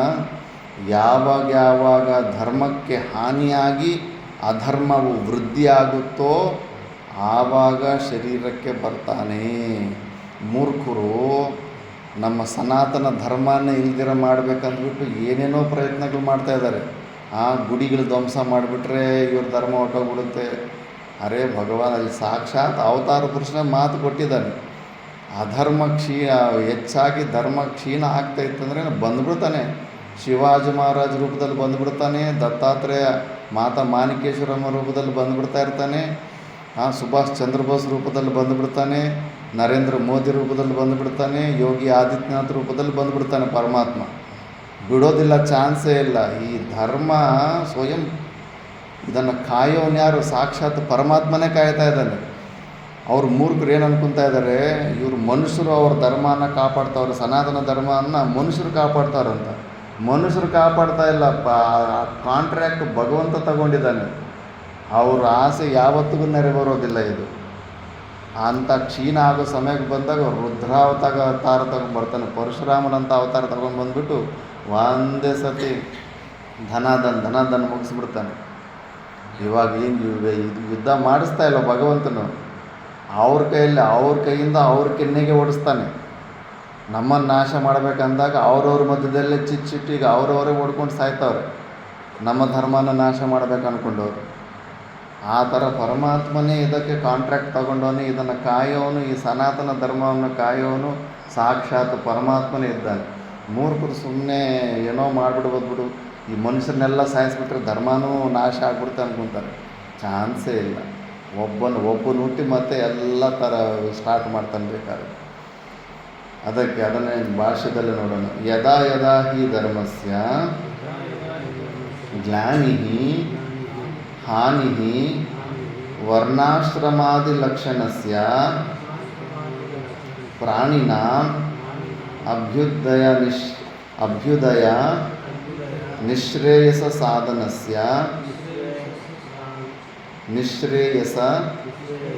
ಸಾಧನಸ್ಯ ಭವತಿ ಭಾರತ ಅಭ್ಯುತ್ಥಾನಂ ಉದ್ಭವಃ ಅಧರ್ಮಸ್ಯ ತದಾ ಆತ್ಮಾನಂ ಸೃಜಾಮಿ ಅಹಂ ಮಾಯೆಯ.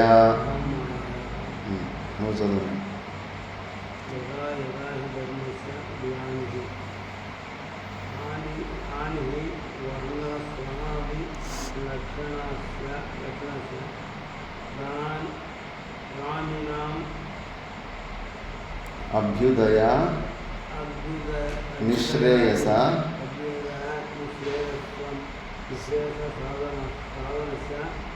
ಭವತಿ ಭಾರತ ಅಭ್ಯುತ್ಥಾನಂ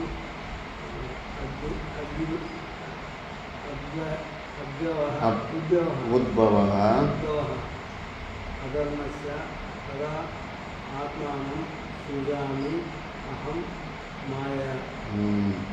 ಯದಾ ಯದಾ ಹಿ ಧರ್ಮಸ್ಯ ಗ್ಲಾನಿ, ಯಾವಾಗ ಧರ್ಮಕ್ಕೆ ಗ್ಲಾನಿ ಅಂದರೆ ಹಾನಿ ಆಗ್ತದೋ, ಅಂದರೆ ವರ್ಣಾಶ್ರಮಾದಿ ಲಕ್ಷಣಸ್ಯ ಪ್ರಾಣೀನ, ಈ ವರ್ಣಾಶ್ರಮ ಏನು ಭಗವಂತನ ಒಂದು ನಿಯಮನೆಲ್ಲ ಸೃಷ್ಟಿ ಮಾಡಿ ಹೋಗಿದ್ನೋ ಅವೆಲ್ಲ ಕೆಟ್ಟು ಹೋಗಿಬಿಟ್ಟು ಮುಖ್ಯವಾಗಿ ಅಭ್ಯುದಯ ನಿಶ್ರೇಯಸ. ಈ ಅಭ್ಯುದಯ ನಿಶ್ರೇಯಸ ಪದಗಳು ಕೇಳಿದ್ದೀರಾ? ಅಭ್ಯುದಯ ಅಂದರೆ ಏನು? ಯಾವುದರ ಅಭಿವೃದ್ಧಿ? ಧರ್ಮ ಅಭಿವೃದ್ಧಿ ಅಲ್ಲ, ಇವೆರಡು ಕೋರಿಕೆಗಳು. ಕೆಲವರು ಮನುಷ್ಯರು ಅಭ್ಯುದಯ ಬೇಕು ಅಂತ ಕೋರ್ಕೊತಾ ಇರ್ತಾರೆ, ಕೆಲವರು ನಿಶ್ರೇಯಸ ಬೇಕು ಅಂತ ಕೋರ್ಕೊತಾ ಇರ್ತಾರೆ. ನಿಶ್ರೇಯಸ ಅಂದರೆ ಇದು ಶಾಸ್ತ್ರದ ಮುಂದಲ್ಲಿ ಮತ್ತೆ ಈ ಶಬ್ದಗಳು ಬರ್ತಾನೆ ಇರ್ತವೆ. ನಿಶ್ರೇಯಸ ಅಂದರೆ ಮೋಕ್ಷ ಮಾರ್ಗ, ಅಭ್ಯುದಯ ಅಂದರೆ ಪ್ರವೃತ್ತಿ ಮಾರ್ಗ. ಸ್ವರ್ಗ ಆಗಿ ಲೋಕಕ್ಕೆ ಹೋಗ್ಬೇಕು ಅನ್ಕೊತಾರೆ, ಈ ಜನ್ಮದಲ್ಲೇ ನನಗೆ ದುಡ್ಡು ಬೇಕು, ಸಂಪತ್ತು ಬೇಕು, ಮಕ್ಕಳು ಬೇಕು ಅಂತ ಈ ಥರ ಕೋರಿಕೆಗಳಿರೋರು ಅದನ್ನು ಅಭ್ಯುದಯ ಅಂತಾರೆ.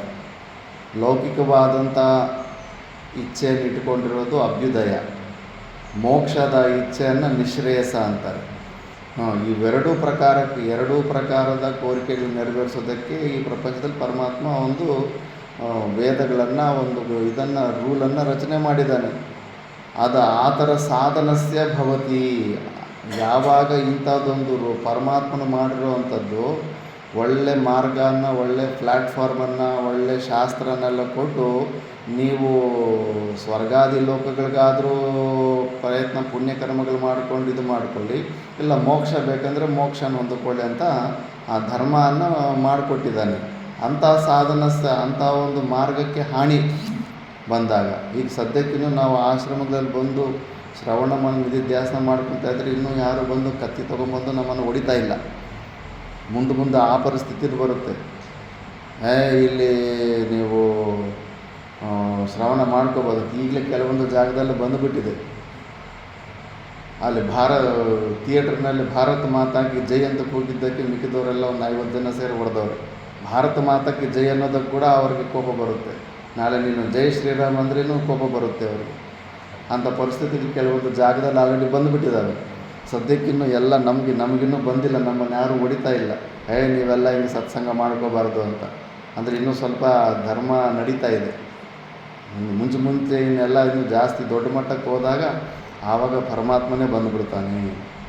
ಎಷ್ಟೋ ಜಾಗದಲ್ಲಿ ದಿಲ್ಲಿನಲ್ಲಿ ಹನುಮಾನ್ ಚಾಲೀಸ ಮೊನ್ನೆ ಹೋಲಿ ಹಬ್ಬದ, ಮತ್ತು ಹೋಲಿ ಹಬ್ಬ ಅಂದಮೇಲೆ ಮನೆಯಲ್ಲಿ ಒಂದು ಹಾಡು ಏನೂ ಹಾಕ್ಕೊಳ್ಳೋದಿಲ್ವ.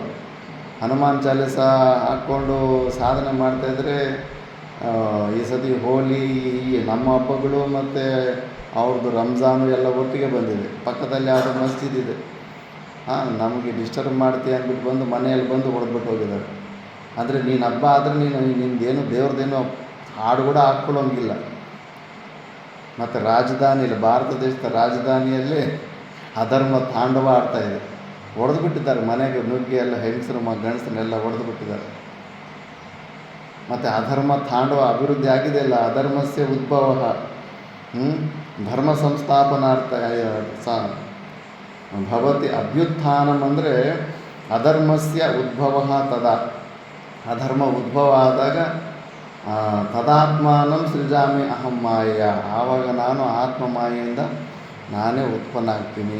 ಈಗ ಯೋಗಿ ರೂಪದಲ್ಲಿ ಬರ್ತಾನೆ. ನೆಕ್ಸ್ಟ್ ಪ್ರಧಾನಮಂತ್ರಿ ರೂಪದಲ್ಲಿ, ಯೋಗಿ ರೂಪದಲ್ಲಿ ಬಂದುಬಿಟ್ಟು ಇಂಥ ಅಧರ್ಮಿಗಳೆಲ್ಲ ಕೂಡ ಅಲ್ಲಿ ಬಂದುಬಿಟ್ಟು ಯಾವುದೋ ಒಂದು ರೂಪದಲ್ಲಿ ಬಂದುಬಿಟ್ಟು ಕತ್ತರಿಸ್ಬಿಡ್ತಾನೆ. ಭಗವಂತನಿಗೆ ನಮ್ಮವರು ಬೇರೆಯವರು ಅನ್ನೋದೇನಿಲ್ಲ. ನಾವು ಕೂಡ ತಪ್ಪು ಮಾಡಿದ್ದೀವಿ ಅನ್ಕೋ, ನಮ್ಮನ್ನು ಕೂಡ ಮುಗಿಸ್ಬಿಡ್ತಾನೆ. ಯಾರು ಆ ಥರ ಏನಿಲ್ಲ, ಈ ಮತದವರು ಆ ಮತದವರು, ಆ ದೇಶದವರು ಈ ದೇಶದವರು ಅನ್ನೋ ಭೇದ ಬುದ್ಧಿ ಇರೋದಿಲ್ಲ. ತಪ್ಪು ಕೆಲಸ ಯಾರು ಮಾಡಿದ್ರೂ ಕೂಡ ಯಾವುದೋ ಒಂದು ಕಾರಣ ನೋಡಿಬಿಟ್ಟು ಅವ್ರನ್ನ ಮುಗಿಸ್ಬಿಡ್ತಾನೆ.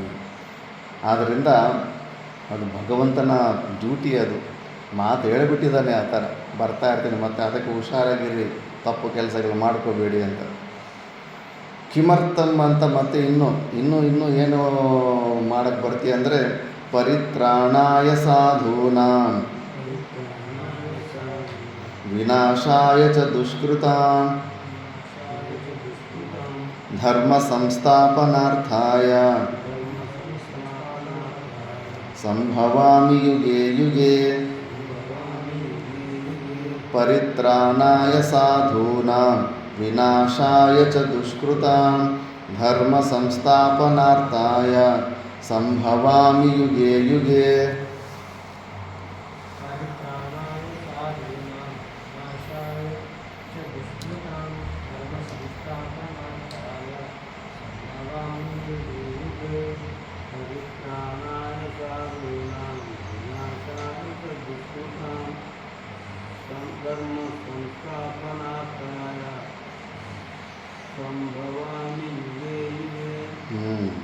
ಸಾಧೂನಾಂ ಪರಿತ್ರಾಣಾಯ, ಮುಖ್ಯವಾಗಿ ಸಾಧುಗಳಂದರೆ ಒಳ್ಳೆಯವರಿಗೆ, ಸತ್ವಗುಣ ಪ್ರಧಾನವಾಗಿದ್ದು ಭಗವಂತನ ಸೇವೆ, ಭಗವಂತನ ನಿಷ್ಕಾಮ ಕರ್ಮಯೋಗ ಈ ಥರ ಯಾರು ಮಾಡ್ಕೊತಾ ಇರ್ತಾರೋ ಅಂಥವ್ರಿಗೆ ಹಾನಿ ಮಾಡುವಂಥ ಅಧರ್ಮ ತಾಂಡವ ಆಡಿದಾಗ ಅದು ಭಗವಂತನಿಗೆ ಸಹನೆ ಆಗೋದಿಲ್ಲ.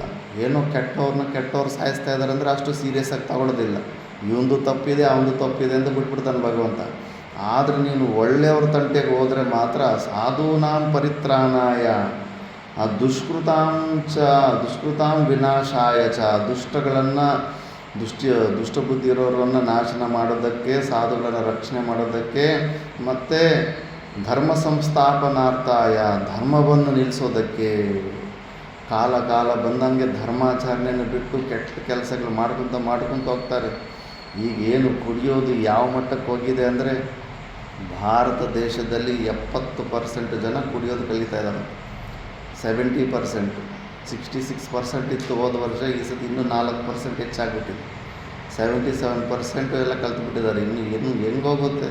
ಆ ಮದಿರ ಹೋಗ್ತಾ ಇದ್ದರೆ ಆವತ್ತೇ ಶುಕ್ರಾಚಾರ್ಯರು ಶಾಪ ಇಟ್ಟಿದ್ದಾರೆ, ಮದಿರ ಕುಡಿದ್ರೆ ನೀನು ಅಧರ್ಮದ ಆಚರಣೆ ಮಾಡ್ತೀಯ, ನಿನ್ನಲ್ಲಿ ಮತ್ತೆ ನೆಕ್ಸ್ಟ್ ತಪ್ಪು ಕೆಲಸಗಳು ಮಾಡೋದಕ್ಕೆ ಬುದ್ಧಿ ತಯಾರಾಗುತ್ತೆ ಹೊರತು ಒಳ್ಳೆ ಕೆಲಸದ ಕಡೆ ಬುದ್ಧಿ ಬರೋದೇ ಇಲ್ಲ.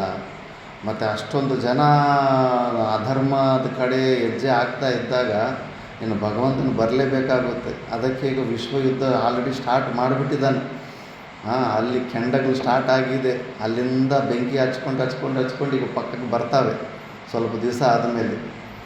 ಆದ್ದರಿಂದ ಧರ್ಮ ಸಂಸ್ಥಾಪನಾರ್ಥಾಯ ಯುಗೇ ಯುಗೇ ಸಂಭವಾಮಿ, ಮತ್ತೆ ಅಂದರೆ ಯುಗೇ ಅಂದರೆ ಪ್ರತಿಯೊಂದು ಯುಗದಲ್ಲಿ ಅಂತಲ್ಲ, ಮತ್ತೆ ಯಾವಾಗ ಎಮರ್ಜೆನ್ಸಿ ಇರುತ್ತೋ ಆವಾಗ ಅವತಾರಕ್ಕೆ ಬಂದುಬಿಡ್ತಾ ಇರ್ತಾನೆ. ಅದನ್ನು ಭಾಷ್ಯದಲ್ಲಿ ನೋಡೋಣ. ಪರಿತ್ರಾಣಾಯ ಪರಿರಕ್ಷಣಾಯ ಸಾಧೂನಾಂ ಸನ್ಮಾರ್ಗಸ್ಥಾನಾಂ ವಿನಾಶಾಯ ಚ ದುಷ್ಕೃತಾಂ ಪಾಪಕಾರಿಣಾಂ ಕಿಂಚ ಧರ್ಮ ಸಂಸ್ಥಾಪನಾರ್ಥಾಯ ಧರ್ಮಸ್ಯ ಸಮ್ಯಕ್ ಸ್ಥಾಪನಂ ತದರ್ಥಂ ಸಂಭವಾಮಿ ಯುಗೇ ಯುಗೇ ಪ್ರತಿಯುಗಂ.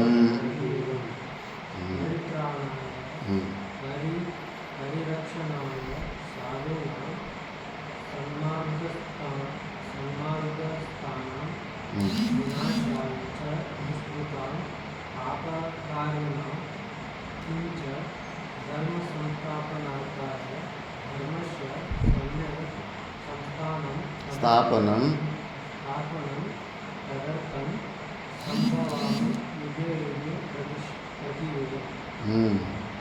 ಪರಿತ್ರಾಣಾಯ ಅಂದರೆ ಪರಿರಕ್ಷಣಾಯ, ಚೆನ್ನಾಗಿ ರಕ್ಷಣೆ ಮಾಡೋದಕ್ಕೆ. ಯಾರನ್ನು? ಸಾಧುಗಳಂದರೆ ಯಾರು? ಸನ್ಮಾರ್ಗಸ್ಥಾನ, ಒಳ್ಳೆ ಮಾರ್ಗದಲ್ಲಿ, ಭಗವಂತನ ಮಾರ್ಗದಲ್ಲಿ, ಭಗವಂತನ ಪೂಜೆ ಮಾಡೋದು, ಭಗವಂತನ ನಿಮಿತ್ತದಿಂದ ನಿಷ್ಕಾಮ ಕರ್ಮಯೋಗ ಮಾಡೋದು, ಮೋಕ್ಷ ಸಲುವಾಗಿ ಪ್ರಯತ್ನ ಮಾಡ್ತಾ ಇರೋವಂಥವ್ರು, ಪರೋಪಕಾರ ಮಾಡೋವಂಥವ್ರು, ಇಂಥವರು ವಿನಾಶ ಅಂಥವ್ರನ್ನ ರಕ್ಷಣೆ ಮಾಡೋದಕ್ಕೆ. ಮತ್ತು ವಿನಾಶ ಆಯಿತು ದುಷ್ಕೃತ. ಯಾರು ದುಷ್ಕೃತ ಅಂದರೆ ಪಾಪಕಾರಿನ, ಪಾಪಕರ್ಮಗಳು ಮಾಡೋರನ್ನ ನಾಶ ಮಾಡೋದಕ್ಕೆ. ಕಿಂಚ ಧರ್ಮ ಸಂಸ್ಥಾಪನಾರ್ಥಾಯ ಧರ್ಮಸ್ಯ ಸಮ್ಯಕ್ ಸ್ಥಾಪನಂ ತದರ್ಥಂ, ಧರ್ಮವನ್ನು ನಿಲ್ಲಿಸೋದಕ್ಕೆ, ಕಾಪಾಡೋದಕ್ಕೆ. ಸಂಭವಾಮಿ ಯುಗೆ ಅಂದರೆ ಪ್ರತಿಯುಗಂ, ಯಾವಾಗಲೂ ಬರ್ತಾನೆ ಇರ್ತೀನಿ ಅಂತ ಭಗವಂತ ಹೇಳ್ತಾ ಇದ್ದಾನೆ. ಮಿಕ್ಕಿದ್ದು ನಾವು ನೆಕ್ಸ್ಟ್ ಕ್ಲಾಸಲ್ಲಿ ನೋಡೋಣ. ಓಂ ಪೂರ್ಣಮದ ಪೂರ್ಣಮಿದಂ ಪೂರ್ಣಾತ್ ಪೂರ್ಣಮುದಚ್ಯತೆ ಪೂರ್ಣಸ್ಯ ಪೂರ್ಣಮಾದಾಯ ಪೂರ್ಣಮೇವಾವಶಿಷ್ಯತೆ. ಓಂ ಶಾಂತಿ ಶಾಂತಿ ಶಾಂತಿ.